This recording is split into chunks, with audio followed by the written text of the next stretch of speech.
This is a story of a time long, long ago. There was once a beautiful bird with resplendent feathers that lived a quiet life deep in the forest. One day, a lost child wandered into the woods. He came from a place of famine and had been abandoned in the forest as a way to reduce the number of mouths to feed. Taking pity on the feeble, starving child, the bird plucked one of its own feathers and gave it to him. When he returned home, his family was overjoyed by the feather and permitted him to live with them once more. Hearing the child's story, one person after another descended on the forest to tell the bird how poor and unfortunate they were. Each time, the bird would pluck a feather and give it away. Pluck a feather and give it away, until it had no more to give, and its once beautiful visage had become shabby beyond recognition. But the shabby bird had no regrets. One day, the original child appeared before the shabby bird, which was featherless and freezing in the cold. He had come seeking a bird with resplendent feathers, that he might repay the creature's earlier kindness. Overjoyed, the shabby bird said to the child, "It is I you seek. If I might beg a favor, would you hold me to your chest and warm my freezing body?" Sparing a single glance at the shabby bird, the child called it a liar and cut it down with a large blade. He then roasted the bird, ate every last part, and set out anew to find the beautiful bird who had once saved his life.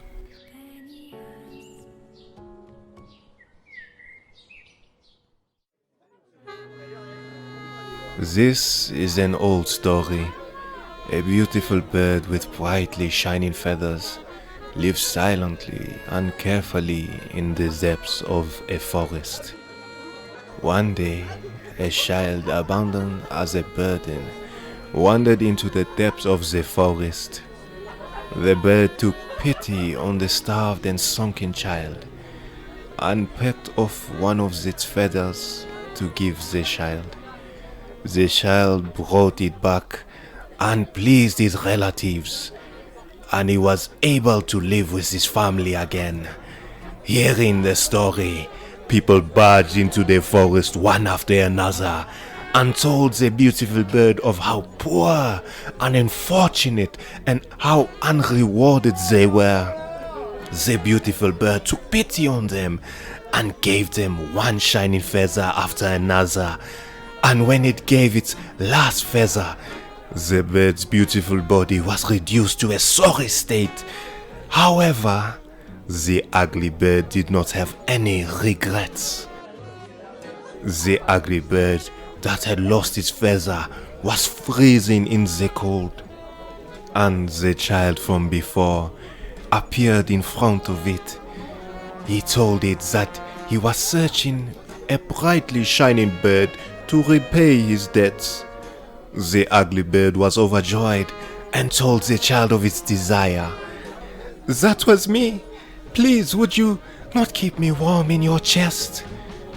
But the child merely took one glance at the ugly bird and called it a liar, killing it with a huge sword and eating the burnt bird. Afterwards, he continued to search for the beautiful bird.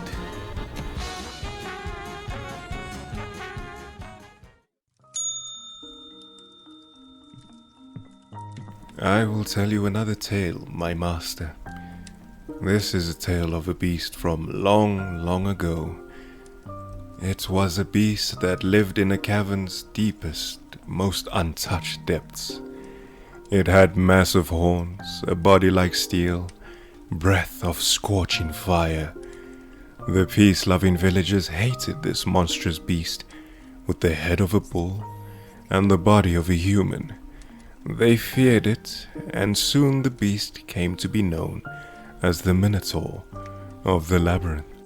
Contrary to its terrifying appearance, the Minotaur was exceptionally kind.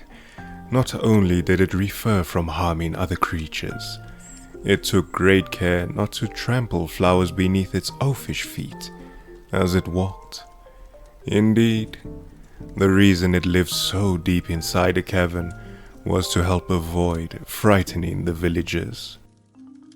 One day, a lost girl wandered into the beast cavern. Frightened by the sight of it, she cried so hard she eventually passed out, which left the beast in quite the quandary. I have no choice, The beast finally decided. I must take the poor thing back to the village, for her mother and father will be terribly worried. 2 days after the girl vanished, her panicked parents found her sleeping soundly in front of their home. On the ground a short distance away was the body of the Minotaur. It had been impaled by several swords, and the blood scattered around it held an almost otherworldly quality. Yet there was no indication the beast had attacked the girl. In fact, it looked as though it had been trying to place as much distance between itself and her as possible, so as to not dirty her with its blood, almost as if it didn't want her to be afraid. And then, having curled up to make itself as small as possible, the monster died. Such a tragic tale, my master, of man and beast, eternally misunderstood, and not giving the other a chance.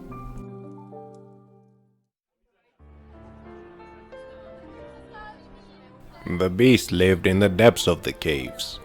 Huge horns, steel-like body, heated breath. The peace-loving villagers hated this monster that had a cow's head and a human's body. They were afraid. Somewhere down the road, the monster came to be known as Minotaurus of the Labyrinth. Belying its scary appearance, the monster was very gentle. It never killed other living beings, and it took extra care not to step on the flowers with its boneless toes. It lived inside the caves to reassure the villagers' fear as best as it could. One day, a child wandered into the depths of the caves.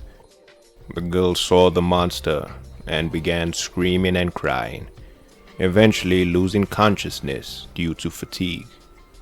The monster was troubled. What should I do? What should I do? I have to send the child back to her village. Her father and mother must be worried. I have to send her back. In the morning, 2 days after the girl's disappearance, she was found unconscious in front of a worried family's house. She suffered no wounds and was merely sleeping. Her mother ran towards her, but let out a small scream at the sight of something. The monster's corpse lay a little distance away. Its corpse was impaled by numerous swords, and the blood splattered all over the place in a sinister manner. However, there were no signs indicating that it attacked the girl. Not only that, it seemed like it wanted her to be away from it, almost as if it didn't want to stain the girl with its blood. The monster curled up on itself and died, almost as if it didn't want to scare the girl.